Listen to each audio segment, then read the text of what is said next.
বিশ্বকাপের স্কোয়াড ঘোষণা করার আগে নেইমারের শেষ ম্যাচ। তো আগামীকাল রাত 2টায় ব্রাজিলের স্কোয়াড ঘোষণা করবেন কার্লো আনচেলত্তি 2026 বিশ্বকাপের জন্য। আর আজকে রাত 8টায় হচ্ছে নেইমারের ম্যাচ। তো অবভিয়াসলি আজকের ম্যাচটা নেইমারের জন্য অনেকটাই গুরুত্বপূর্ণ। বাট আবার বিষয়টা এরকম না যে আজকের ম্যাচে যদি নেইমার এরকম ভালো পারফরমেন্স করতে না পারে বা গোল অ্যাসিস্ট করতে না পারে তাহলে যে নেইমার স্কোয়াডে থাকবে না ব্রাজিলে, এরকমটাও কোনো বিষয় না। নেইমার ব্রাজিলের স্কোয়াডে থাকছে, এটা 100% নিশ্চিত আপনি ধরে রাখতে পারেন। তো আজকের ম্যাচটা যদি নেইমার একটু ভালো পারফরমেন্স করতে পারে, একটু গোল অ্যাসিস্ট করতে পারে, তাহলে হচ্ছে কার্লো আনচেলত্তি নেইমারকে নিয়ে আরো কিছু পজিটিভ চিন্তা ভাবনা করবেন। এবং নেইমার আগের তুলনায় বর্তমানে যে ম্যাচগুলো খেলতেছে সান্তোস হয়, ওই ম্যাচগুলোতে নেইমার 100% ফিট রয়েছে। এবং নেইমার যে ধরনের প্লে মেকিং ফুটবল খেলতেছে, নেইমার বিশেষ করে ফলস নাইনের দিকে নেমে খেলতেছে।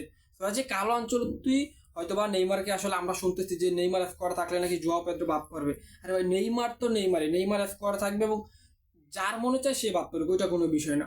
তো নেইমার ব্রাজিলের স্কোয়াডে থাকতেছে এবং আজকে হচ্ছে ব্রাজিল লিগের সিরিয়াতে হচ্ছে নেইমারের সান্তোস এফসি বনাম হচ্ছে পরিতির ম্যাচ। এবং এই ম্যাচে সান্তোসের শুরুর একাদশী নেইমার থাকবে।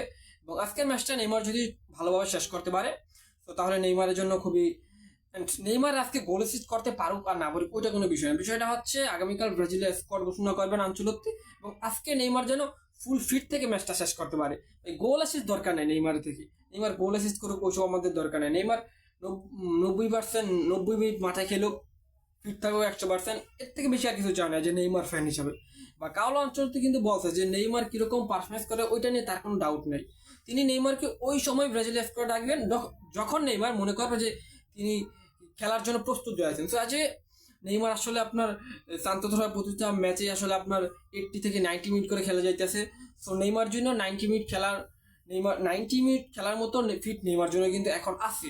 তো আজকের ম্যাচটা নেইমার যদি ভালোভাবে শেষ করতে পারে তাহলে হচ্ছে ভালো হবে নেইমার জন্য। এবং আগামীকাল ব্রাজিলের স্কোয়াড যেহেতু কার্লো আনচেলত্তি ঘোষণা করতে যাইতেছে, তো আজকে নেইমার হচ্ছে গোল অ্যাসিস্ট দরকার নেই, বাট গোল অ্যাসিস্ট করতে পারলে নেইমারকে নিয়ে একটু পজিটিভ চিন্তা ভাবনা করবেন কার্লো আনচেলত্তি।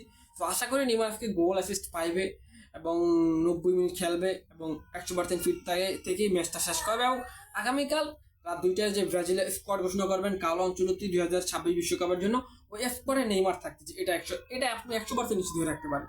নেইমার ব্রাজিলের স্কোয়াড থাকবে, কার্লো নেইমারকে ছাড়া কখনো বিশ্বকাপে যাবে না। সো এতটুকুই ছিল আজকের ভিডিও, যে সান্তোসের ম্যাচ আজকে অ্যান্ড ব্রাজিলের স্কোয়াড ঘোষণা করার আগে লাস্ট ম্যাচ, যেহেতু নেইমার জন্য অবশ্যই অনেক গুরুত্বপূর্ণ একটা ম্যাচ হতে চাইছে। সো আজকের ম্যাচে নেইমার গোল করবে, এটাই হচ্ছে আমার প্রেডিকশন। নেইমার জন্য আজকে একটা গোল করবে, একটা অ্যাসিস্ট করবে।